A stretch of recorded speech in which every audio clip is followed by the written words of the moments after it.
Hello, everyone. Got another one here from Prager University. Um, I think this one is probably the most misleading video on Prager University's YouTube channel. So let's dive in here.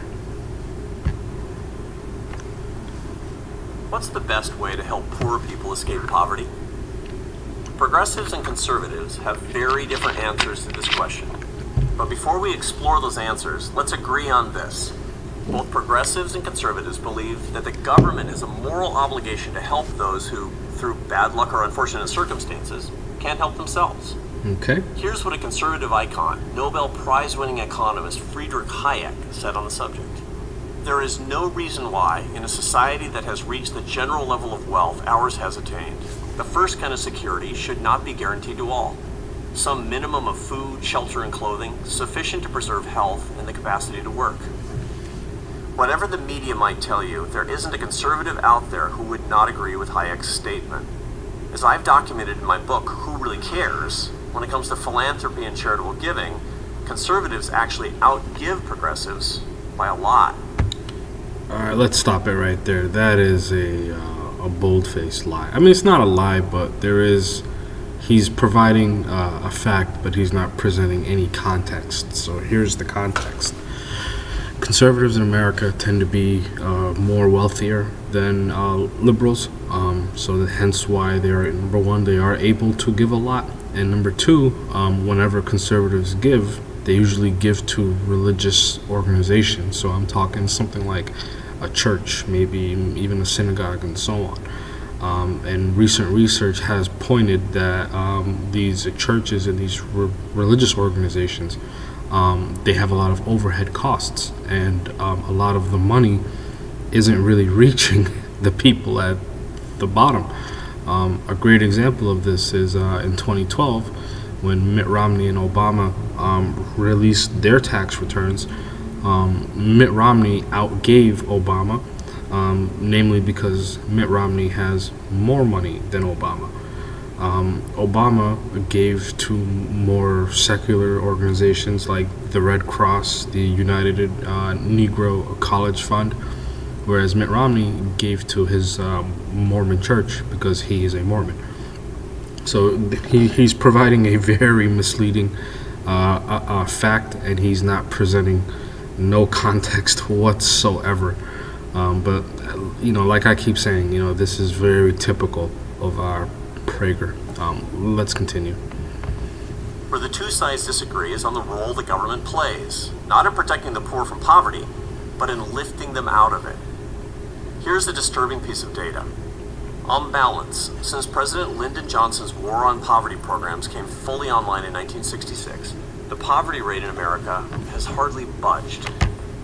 All right, that's bullshit. Number one, the problem with measuring poverty in America, poverty for a long time in America has not been measured accurately until 2012, when Columbia University conducted a very comprehensive research in measuring poverty from 2012 all the way to, from 1966 to all the way to 2012.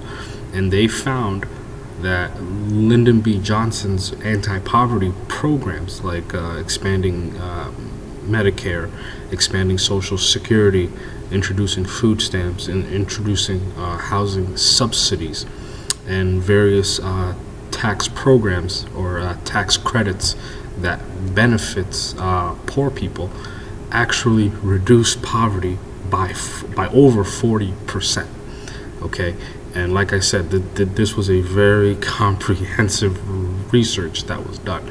So what Prager here just said, it's a lie. It's just a bold-faced lie. It's not true.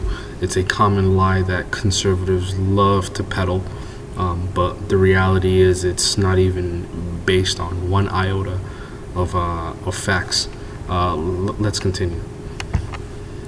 That rate, as computed by the United States government, was 14.7% in 1966. And today, it's 13.5%. The rate has fluctuated a few points up and down over the decades. The net result is just 1 percentage point of progress. And this is after the government has spent over $20 trillion on poverty relief programs. $20 trillion, the current size of the U.S. debt. What he's not suggesting is poverty in America could have been reduced even lower in the 60s had it not been for the Vietnam War, where America was spending huge amounts of both blood and treasure in the Vietnam War. Had this country not gotten involved in that conflict, there would have been simply more money to fight poverty here at home. Let's continue. And the needle has barely moved. Now, it's true that the official poverty rate doesn't measure consumption. Certainly, poor people today have many more things than poor people did in 1970. Across all income levels, including the poor, Americans are likely to have cell phones, air conditioners, flat-screen TVs, computers, and a car. And life expectancy has lengthened considerably thanks to overall improvements in healthcare. But it demeans poor people to say that this material progress makes poverty less of a problem. Our goal should never be to merely make poverty less miserable for people. Our goal must be to make poverty more escapable. Many progressives offer a straightforward solution: more funding for poverty programs. They believe that we need to transfer more wealth through government taxation from people who have money to people who don't. This is the income inequality argument. Conservatives have a different answer: more opportunity. Conservatives define success by how few people need help from the government, not by how many people we can enroll in government programs. All right, so what he just advocated for indirectly was redistribution of wealth from the bottom to the top, which is code word for tax cuts. Let's give rich people tax cuts so that they can, quote unquote, create more opportunity. And this is just a flawed way of thinking, and it's just not true. It just simply does not work that way. History has shown us time and time again that when you distribute the wealth from the top to the bottom, or to the middle class and the working class, history shows us that that is how you create economic opportunity. Okay, so let me simplify it even further. If a business has more of a product, right, that let's say they have more cans, okay, and they need to sell all these cans, but there's a giant supply.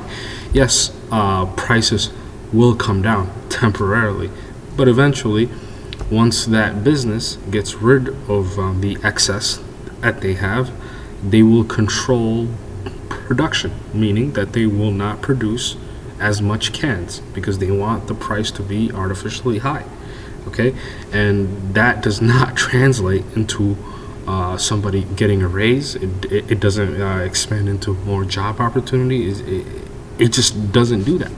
Versus if you have for example, a high demand for cans, right, and the business say they cannot keep up, that business will hire on more employees in order to satisfy the demand, or they will expand wages. They will give everybody a raise so that they can keep up, or so that they can retain a good employee.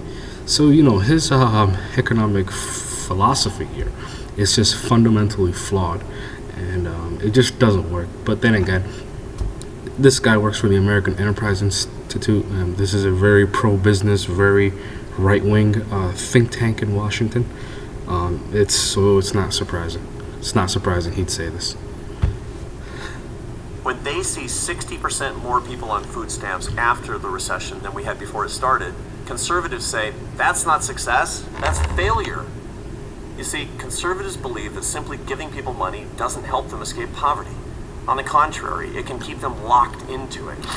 Getting things without working for them is a very hard habit to break, so much so that it can become a way of life. According to my research, earning your way out of poverty is much more empowering and enduring than being supported by a variety of government programs which do little more than maintain people in their poverty. This doesn't mean the government doesn't have a role to play. Indeed, wherever possible, the government and private charities should require people to work